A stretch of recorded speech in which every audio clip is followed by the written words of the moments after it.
These are 5 ways that I'm able to save a lot of money. Reuse grocery bags as trash bags instead of buying them from Costco. Only do laundry after 9 p.m. on weekdays when electricity is the cheapest. Skip the bottled water and drink right from the tap. You could also split your toilet paper in half so it'll last twice as long. Okay, even though I'm not that extreme, I think it's important that I open up and be completely honest about why I've become so fixated on saving money. This is a topic that is way more in-depth and way more personal than I expected to get in a video like this, but given the state of our economy with unprecedented spending and record unhappiness, I thought this might lend some perspective of why I've just been so extreme when it comes to finances, because this is something that I wish more people understood. First of all, let's get this out of the way. I tend to believe that buying things, getting caught up in a consumerist lifestyle, and living to impress others is always going to be a losing battle. So instead, we should strive to reduce our expenses, reduce our extravagances, and get back to the basics of what we value the most, which for me is freedom, not things. I know it's kind of weird coming from someone like myself, because throughout the last 5 years, I've made more money than I ever thought was imaginable. But throughout that time, I still have not spent any money buying new clothing. I still get $15 haircuts from Great Clips. I still buy generic over name brand at the grocery store, and I still make coffee at home. Not to mention, I still smash the like button for the YouTube algorithm.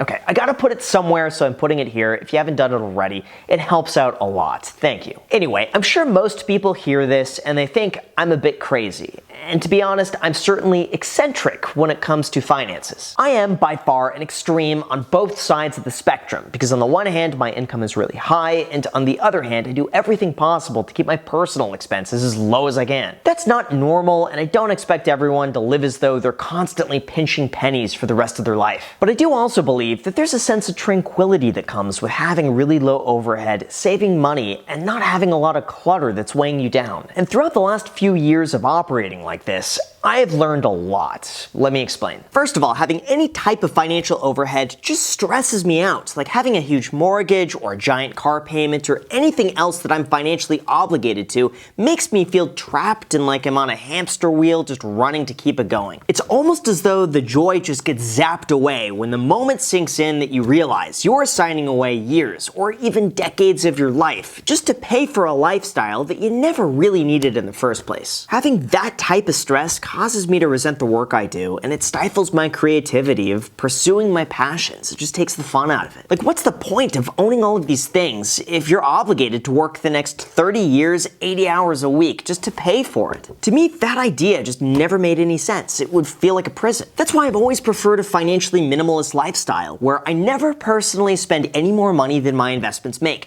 That way, anything that I purchase is sustainable. The less financial obligation I have, the more freedom I have. The more freedom I have, the less stress I have. The less stress I have, the happier I am to pursue more fulfilling and creative work. Now, as somebody who grew up without money to then going and making a lot of it, I'll tell you what all of those savings gets you. It's options. That's it. Money is not for the purpose of flaunting. It's not for the purpose of trying to impress people on the internet. It's not for the purpose of trying to fill your self-worth or feeling a sense of superiority because you have more of it. But it does give you options, and that's worth more than I ever could have imagined. For me, that was the option of never being tied down to a job that I hated. It was having the ability to pursue the things that meant the most for me, or do the things that make me the happiest, which lately is working out in the backyard, drinking iced coffee, and watching the birds hatch. That's something that never would have been possible if I had to work a job I despised just to keep up with the luxuries that I had grown accustomed to. From that, I knew that going and buying luxury items is not going to give me more options. Going out on weekends and blowing all of my money is not going to give me more freedom. And splurging on a home I could barely afford was not going to give me the flexibility to be able to walk away as soon as it became unenjoyable. That's why I chose to save as much as I could, knowing that each and every day I'm stacking the odds in my favor of being able to take advantage of whatever comes my way and deciding to take whatever path that I feel is best. This is really at the core of the entire culture of the FIRE movement, which stands for Financially Independent Retired Early. This is a community and a mindset that you don't need to be 65 years old to retire if you track your expenses, live below your means, save as much income as you can, and build your wealth to the point where eventually you could live off your investments forever. Something about that was really intriguing to me, because when I first came across that concept at 20 years old,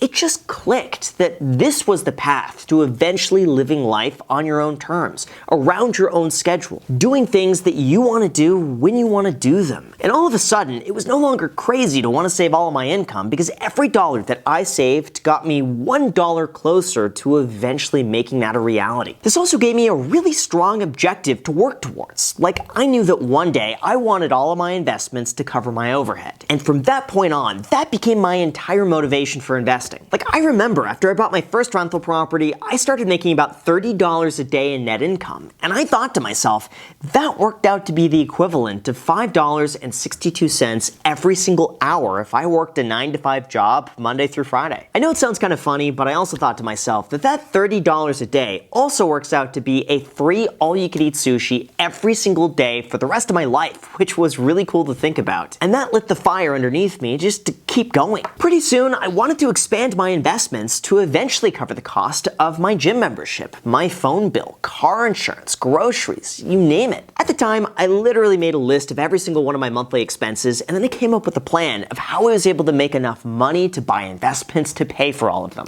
All of a sudden, from that point on, money took on a slightly different meaning. Like, if I got a commission check for $15,000, I never really saw that as $15,000 anymore. Instead, my entire focus was that $15,000 could buy me $87 a year for the rest of my life if I invested it at a 7% return in a rental property. That was enough to pay for my high-speed internet bill forever, and that was one more item that I could check off the list and then I could move on to the next one. For me moving forward, every check that I received was simply viewed as how much money would this make me if I invested it, and what item could I check off the list. I then continued to grow that amount until eventually it covered all of my expenses, which back then at the time was about $3,200 a month. And once that happened, things really began to take off. For one, it became very fun seeing how much money I could save by reducing my expenses. I rationalized that if I could find a way to reduce my spending by $100 a month, that meant that I needed $20,000 less invested to be able to cover it. Once that hit me, I began scouring everything I could to find what I didn't absolutely need or anything that I could find at a cheaper price. And I quickly found the basics in terms of what makes me the happiest. Second, doing all of that took the pressure off of not only work, but just life. All of a sudden, all these doors began to open up because it allowed me to focus on the parts of my work that I enjoyed the most and wanted to do just because it was fun. Like, as a real estate agent, I became so much less stressed in terms of whether or not a client was going to buy a home, or if a deal fell through because the home didn't inspect well, or if an investment opportunity just didn't pan out. Now, don't get the wrong idea, because that didn't mean I wasn't disappointed, but it took the pressure off of needing something to happen. And oddly enough, that type of attitude helped me make more money, because all of a sudden, those clients didn't feel the pressure of me having to make something work. They could just sense that I enjoyed working with them, I was really happy for the opportunity to be there, and that was it. There was no ulterior motive. This also allowed me to be more aggressive in terms of pursuing good real estate deals and not being afraid to walk away if it just didn't pencil out. I didn't care. And third, without that type of financial freedom, I never would have created this YouTube channel or pursued it to the degree that made it successful. You know, I've never really gotten into the full story, but for years, I've wanted to make YouTube videos. There was something so special about the idea of being able to creatively express yourself anywhere in the world, no matter who you were, that just sounded amazing.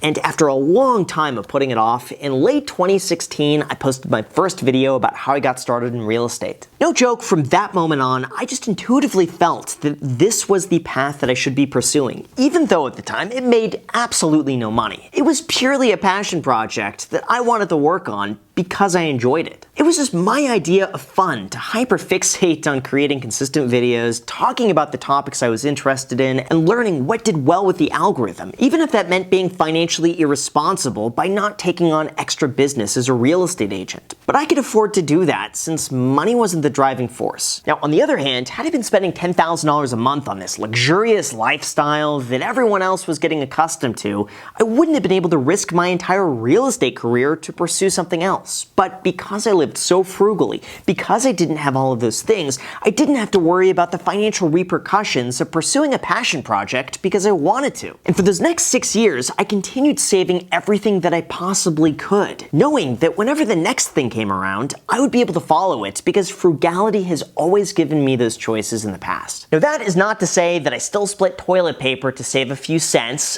I've certainly loosened up my spending in the last few years, but I've been able to focus on things that add the most internal value to my life. For myself now, I'm happy to spend money on my aquarium, happy hour sushi, a movie, heating up the jacuzzi, getting plants for the backyard, a fun weekend trip, or paying for the convenience of being able to have more time. The way I see it is that frugality is all about cutting back on things that don't make a difference and putting those towards things that you value the most. For each of us, that's going to be different, and what matters to me, you might not care about at all, and vice versa. But if you could learn to live on less, cut back on what you don't need, spend more on the things that you do, find the best value possible for the experience, and invest the difference, I think you could easily set yourself up for a future where you could do whatever you want, whenever you want. And the way I see it is that that's the entire goal of financial minimalism and frugality. So with that said, you guys, thank you so much for watching. As always, feel free to add me on Snapchat or Instagram, and don't forget that you could get a free stock worth all the way up to $1,000 with our paid sponsor, Public.com, down below in the description with the code GRAHAM. Enjoy. Let me know which stock you get. Thank you so much for watching, and until next time.